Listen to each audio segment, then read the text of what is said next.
આજે આપણે મહાશિવરાત્રિ સ્પેશિયલ સકરિયાનો શીરો બનાવીને તૈયાર કરીશું. તો સકરિયા ખૂબ સરસ બજારમાં આવી રહ્યા છે અને શીરો પણ એટલો જ સરસ બનીને તૈયાર થાય. તો ચાલો બનાવવાનું શરૂ કરીએ.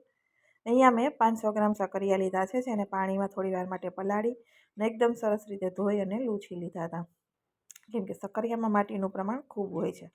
હવે ઉપર અને નીચેનો બંને ભાગ આપણે કાઢી લઈશું અને સકરિયાને બાફવાના છે. તો બાફવામાં પણ આપણે પાણીની અંદર નથી નાખવાના, કેમ કે પાણીની અંદર નાખવાથી સકરિયાનો ટેસ્ટ બિલકુલ સારો રહેતો નથી. એટલે આ રીતે મેં બધા આગળ પાછળના ભાગ કાપી લીધા છે, જે માટીવાળો ભાગ હોય. અને પછી કુકરમાં તમે પાણી વગર પણ બાફી શકાય, તવી ઉપર પણ બાફી શકાય અને આ રીતે પણ બાફી શકાય. તો હું એક મેથડ શેર કરું છું, પછી ક્યારેક તમારી સાથે બીજી મેથડ શેર કરીશ. અહીંયા સકરિયા છે એ ડબ્બામાં આપણે બધા રાખી દઈશું. નીચે પાણી રાખી અને આપણે જે દાળ ભાત શાક બાફવા માટે આપણે કુંડલી રાખી હોય છે એ રાખી દેવાની નીચે, અને ઉપર આ રીતે સ્ટેન્ડ રાખ્યા પછી એની ઉપર ડબ્બો રાખી સ્ટીલનો અને બધા સકરિયાને ગોઠવી દઈશું. અને ઢક્કણ ઢાંકી 2 જ સીટી થવા દેવાની છે. ગેસની ફ્લેમ લો ટુ મીડિયમ રાખીશું. 2 સીટીમાં તો સકરિયા સરસ બફાઈ જાય છે અને એનું પ્રેશર ના નીકળે ને ત્યાં સુધી કુકરને ખોલવાનું નથી. એટલે થોડા કાચા હોય તો પ્રેશર અંદર થોડું રહે, તેના લીધે જ એ સરસ રીતે બફાઈ જાય.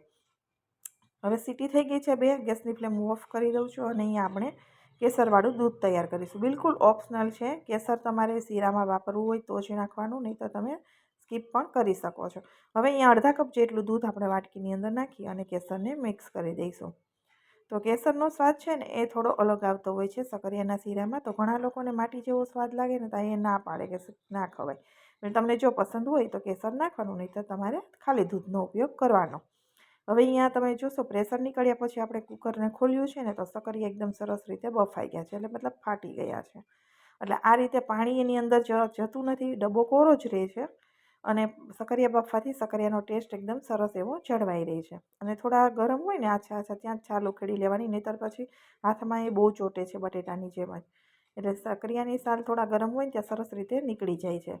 તો અહીંયા એવી રીતે બધા સકરિયાની છાલ હું કાઢી લઉં છું બધા સકરિયામાંથી. અને સકરિયામાં પણ ઘણા બધા પ્રકાર હોય છે. ઘણા સકરિયામાં તો એટલા બધા તાતણા હોય છે કે તમને મશીનમાંથી કાઢવા પડે છે. પણ આ સકરિયા મેં કરીએ ને એમાં તાતણા અમુક હતા ગાજરમાં, બાકી તાતણા વગરના જ ગાજર હતા, એકદમ સરસ. તો આ રીતે કરીએ ને ફોગની મદદથી એકદમ સરસ રીતે મેશ થઈ જાય. તો બધા ગાજરને આ રીતે હું મેશ કરી દઉં છું. જો તાતણાવાળા હોય તો તમારે મશીનની સેવનું મશીન જે આપણે આવે છે સેવ પાડવાનું, એની અંદરથી કાઢવાના, જેથી તાતણા છે એમાં અટકી જાય. તો એકદમ સરસ રીતે મેશ થઈ ગયું છે. હવે આપણે સકરિયાને શેકી લઈશું. તો શીરો બનાવતી વખતે સકરિયાને થોડા શેકવાથી શીરાનો સ્વાદ છે એકદમ સરસ આવે છે. એટલે શેકીને શીરો બનાવવાનો હોય છે સકરિયાનો. ઘીને આપણે રાખી અને પેનની અંદર ઓગળવા દઈશું. ત્યાર પછી આપણે બધો શીરો છે એની અંદર નાખી દેવાનો છે અને લો ટુ મીડિયમ ફ્લેમ રાખી અને આપણે હવે શેકવાનો છે. તો સકરિયાનો શીરો આપણે એની અંદર નાખશું ને બધું ઘી એની એબ્ઝોર્બ કરી લેશે અને એકદમ સરસ રીતે તમે જોશો ને તો તમને પણ ખબર પડશે, શેકાઈ જશે ખૂબ સરસ રીતે.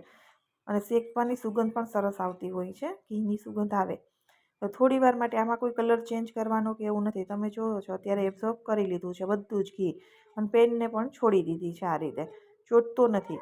એટલે આપણે હવે સમજી જવાનું કે આપણો શીરો છે એ પ્રોપર શેકાઈ ગયો છે. બહુ વધારે પડતું સકરિયાને શેકવા નથી. આ રીતે ઘીમાં થોડો શેકવાથી એની સુગંધ અને સ્વાદ બંને સારા લાગે છે. એટલે આપણે ઘીમાં થોડો એને શેકીએ છીએ. બાકી બાફેલા સકરિયાને બહુ વધારે પડતું શેકવાની જરૂર હોતી નથી. તો 1 ચમચી ઘીમાં થોડી વાર માટે આ રીતે ઉપર નીચે કરી અને શેકી લેવાનો. શેકાઈ જાય પછી આપણે એની અંદર કેસરવાળું દૂધ નાખી દઈશું. તો તમે જો કેસરવાળું દૂધ ના કર્યું હોય તો એમ જ તમે દૂધનું પ્રમાણ લઈ શકો છો. અને ઘણા લોકોને શીરો છે એ થોડો કઠણ પસંદ હોય, ઘણાને દૂધવાળો પસંદ હોય. તો દૂધ તમને જો વધારે દૂધવાળો ઢીલો પસંદ હોય તો તમે અહીંયા લઈ પણ શકાય દૂધ વધારે, કેમ કે ખીરની જેમ સ્વાદ ખૂબ સારો લાગે છે સકરિયાનો. એટલે તમને ઢીલો પસંદ હોય તો દૂધનું પ્રમાણે વધારે લેવાનું. મેં અહીંયા અડધો કપ જેટલું લીધું છે અને થોડી જ વારમાં દૂધ છે બધું જ ચૂસી લેશે અને સકરિયા છે એ ઘાટા થઈ જશે, એકદમ ઘટ શીરો થઈ જશે. 1/4 કપ જેટલી મેં અહીંયા ખાંડ લીધું છે. હવે સકરિયાના શીરામાં ખાંડનું મેજરમેન્ટ પરફેક્ટ હોતું નથી, કેમ કે સકરિયા ઉપર ડિપેન્ડ કરે છે. સકરિયું ઘણા મોરા હોય ને ઘણા છે એ વધારે ગળ્યા હોય. તો આ 500 ગ્રામ સકરિયામાં મેં 1/4 કપ ખાંડ લીધી હતી, પરફેક્ટ હતી, કેમ કે બિલકુલ વધારે પડતો ગળ્યો શીરો પણ નહોતો બન્યો અને એકદમ ફીકો પણ નહીં. એકદમ સરસ એવો શીરો બનીને તૈયાર થયો હતો. અને અહીંયા દૂધ ને ખાંડ ને બધું એકદમ સરસ રીતે મિક્સ થઈ ગયું છે. તો અહીંયા દૂધ અને ખાંડ ને બધું એકદમ સરસ મિક્સ થઈ જાય પછી આપણે એની અંદર એલચીનો પાવડર, જાયફળનો પાવડર નાખી દેવાનો. મેં ટુકડો એક જાયફળ અને 2 એલચીના દાણા ખાંડ સાથે ટીચી લીધા હતા ખાણીમાં જ. એ આપણે હવે મિક્સ કરી દઈશું અને ગેસની ફ્લેમ આપણે ઓફ કરીને નીચે લઈ લઈશું. અને આપણે અત્યારે એની અંદર ઘીનો ડ્રાયફ્રૂટવાળો એક નાખીશું. ડ્રાયફ્રૂટ છે એ ઘીમાં શેકીને એડ કરીશું. તો આ રીતે એક્સ્ટ્રા એડ કરીને ઉપર નાખવાથી શીરાની અંદર સ્વાદ ખૂબ સારો લાગે છે. એટલે હવે આપણે એને સાઈડમાં રાખી અને અહીંયા ઘી એક ફ્રાય પેનમાં નાખી દઈશું અને કાજુ અને બદામની થોડા થોડા નાના નાના ટુકડામાં મેં અહીંયા કાપીને લીધા છે. એને ઘીની અંદર કલર થોડો ચેન્જ થાય ને ત્યાં સુધી આપણે સાતળી લઈશું. તો આ રીતે ડ્રાયફ્રૂટ ઘીમાં શેકીને નાખવાથી એકદમ ક્રન્ચી એવો ટેસ્ટ આવે છે અને સુગંધ ખૂબ સરસ આવે છે. એટલે આપણે નાખીએ છીએ. બિલકુલ ઓપ્શનલ છે. તમને પસંદ હોય ડ્રાયફ્રૂટ ઘીમાં શેકેલા નાખવાની તો નાખવાના, નહીં તો તમે સ્કીપ કરી શકો છો. અહીંયા તમે જુઓ કલર ચેન્જ થઈ ગયો ને. હવે આપણે એને લઈ લઈએ અને ડ્રાયફ્રૂટની અંદર મિક્સ કરી દેવાના છે. તો મેં અહીંયા ડ્રાયફ્રૂટની અંદર મિક્સ નાખ્યું ને ત્યારે કેમેરો ઓફ હતો એટલે રહી ગયું છે અને ડ્રાયફ્રૂટ મેં મિક્સ કરી દીધા છે. એકદમ સરસ એવો આપણો શીરો બનીને તૈયાર થઈ ગયો છે. હું તમને નજીકથી બતાવી દઉં છું કે ડ્રાયફ્રૂટ આ રીતે નાખીને હલવા જેવો શીરો લાગે. એકદમ સરસ એવો બનીને તૈયાર થાય છે. સુગંધ પણ ખૂબ સરસ આવે અને ટેસ્ટ પણ એટલો જ સરસ આવે છે. બાફેલા ગાજર હોય ને તો ફક્ત 5 મિનિટમાં શીરો બનીને તૈયાર થઈ જાય એટલો, અને ખાવામાં પણ ખૂબ સરસ એવો. તો અહીંયા તમે જોઈ શકો છો, નજીકથી હું બતાવું છું કે ડ્રાયફ્રૂટ કેવા સરસ દેખાય છે અને એટલા ટેસ્ટ પણ સારો લાગે છે. તમને મારા સકરિયાના શીરાની રેસીપી પસંદ આવી હોય તો મારી ચેનલને સબસ્ક્રાઈબ જરૂરથી કરી દેજો અને વિડીયોને લાઇક અને શેર કરવાનું બિલકુલ ભૂલતા નહીં. તો મહાશિવરાત્રિ આવી રહી છે અને મહાશિવરાત્રિ ઉપર આ શીરો જરૂરથી બનાવજો. ખૂબ સરસ એવો લાગે છે. એકદમ સરસ બનીને તૈયાર થશે આ મેથડથી બનાવશો ને તો. અહીંયા મેં ગાર્નિશિંગ કરી દીધો છે ડ્રાયફ્રૂટ્સ અને પિસ્તાથી. તો તમે જોઈ શકો છો લુકમાં પણ એટલો સરસ, ટેસ્ટમાં પણ એટલો જ સરસ એવો આપણો શીરો બનીને હવે તૈયાર થઈ ગયો છે.